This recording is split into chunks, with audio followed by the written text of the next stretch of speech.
ایک بار پھر chairman P T I Imran Khan کی گرفتاری کی خواہش رکھنے والوں کے ارمان آنسوؤں میں بہہ گئے۔ عدالت سے الیکشن کمیشن کی جاری کردہ وارنٹ گرفتاری خارج ہو گئے۔ سائفر کیس میں بھی عدالت سے حفاظتی ضمانت منظور، عمران خان ایف آئی اے کی تحقیقات میں پیش۔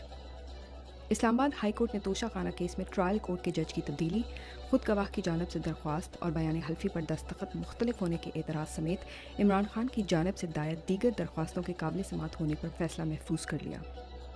توشہ خانہ کیس میں جج ہمایوں دلاور کی شہباز پیٹ سماعت جاری، آج میڈیا کے داخلے پر بھی پابندی لگا دی گئی اور ایک بار پھر پی ٹی آئی کے وکلاء سے بدکلامی۔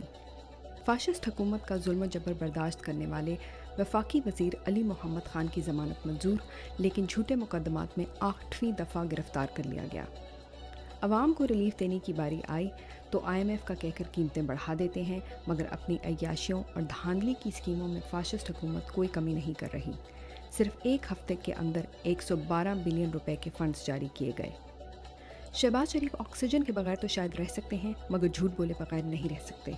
ڈیرہ اسماعیل خان میں تقریب سے خطاب کرتے ہوئے کہا کہ پی ٹی آئی کی ناقص کارکردگی کی وجہ سے گندم کی پیداوار کم ہوئی، جبکہ حقیقت میں پی ٹی آئی کی کارکردگی کی وجہ سے نہ صرف ایک بلکہ 4 فصلوں کی ریکارڈ پیداوار ہوئی۔